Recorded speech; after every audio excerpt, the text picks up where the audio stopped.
know, we hear a lot about legislation. Some of it comes under cover of darkness with no opportunity for open public debate. Much of it comes at the 11th hour when legislators in our nation's capital may not even have an opportunity to read, much less understand it, and yet they vote on it. One of those bills is what's commonly called the cap and trade legislation, and it's being presented as a jobs bill. And it is a jobs bill, ladies and gentlemen. It will send American jobs to other countries, and it will place tax burdens on Americans that they simply should not have to bear. I'd like to introduce to you today a speaker who will share some information with you about cap and trade.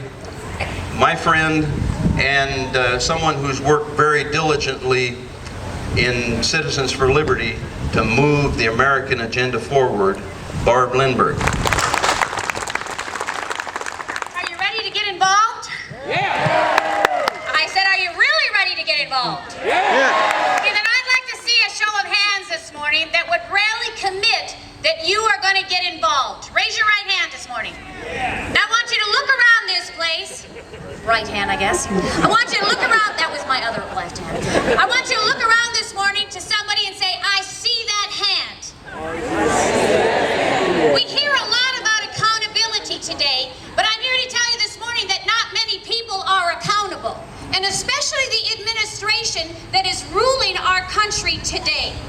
And family, if you and I, as common citizens, as mothers and fathers and grandmothers and grandfathers, as young people, if we don't choose to operate right now with knowledge and forthcoming position, we have to take a position in the country that we live in right now so that we can give this country back to our children or our grandchildren safely. Safely. I was thinking as I was getting prepared, I was getting kind of nervous, but I think they asked a good person. They asked a woman to talk about money. Yeah! And then we know how to get deals. And let me tell you, cap and trade is no deal. It's no deal. And the only kind of job it is a snow job. They believe that we are ignorant people. Now this face may look ignorant at sometimes, but I tell you what, I'm very quick at getting educated, and so are you. Amen? Oops, you can tell. I just said amen. There we go. That's okay. All right, I thought about this last night. How many of you know about Bernie Madoff? Raise your hand. Do you know what? He got 150 years for actually extraordinary evil. That's what the judge said. Extraordinary evil. Now this was his crime. Of course, we know a little bit more of the details. Taking money from people under false pretense and not able to pay it back.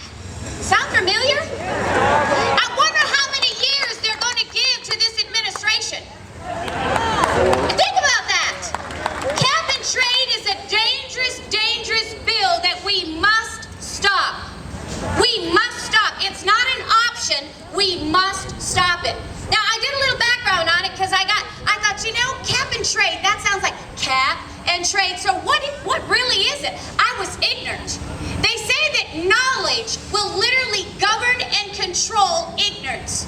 And I was governed and controlled because I didn't understand. Anybody relate? And so I took it upon myself, as you and I are going to take it upon ourselves from this day forward, to stay educated, to increase our knowledge and make our voice count. It says that wisdom or knowledge is the most principal thing, but with all you're getting, get understanding. Now my husband is around here someplace tonight. Where's Lane at? Raise your hand. There he is. Lane goes to the closet in the morning. Some of you will be able to relate. And he says, Barb, I don't have anything to wear. Now what he means is, my cleanest shirt, my favorite shirt is in the laundry. Now I'll take those very same words and I'll go to the closet and I'll say, Lane, I don't have anything to wear, but what I am saying, every lady will relate, is I wore these things 50 times and it sure be nice to have something new. Global warming is the foundation of our cap and trade. But definition definition is the most important thing that we understand. It is not, the definition of global warming is under false pretense. Its theory has got so many inadequacies to it that I can't believe that they're trying to pass it on to us. So I did write this because this is very intelligent. It says this is a scientific statement that is meant for people like you and me, mostly me. It says carbon dioxide, or CO2, is a gas in the Earth's atmosphere that is essential to life. Essential to life. All of the carbon in fossil fuels and in every living organism was once carbon dioxide in Earth's atmosphere. It was converted to food and fuel by plant photosynthesis, I know that word, and returns to the atmosphere after the food or fuel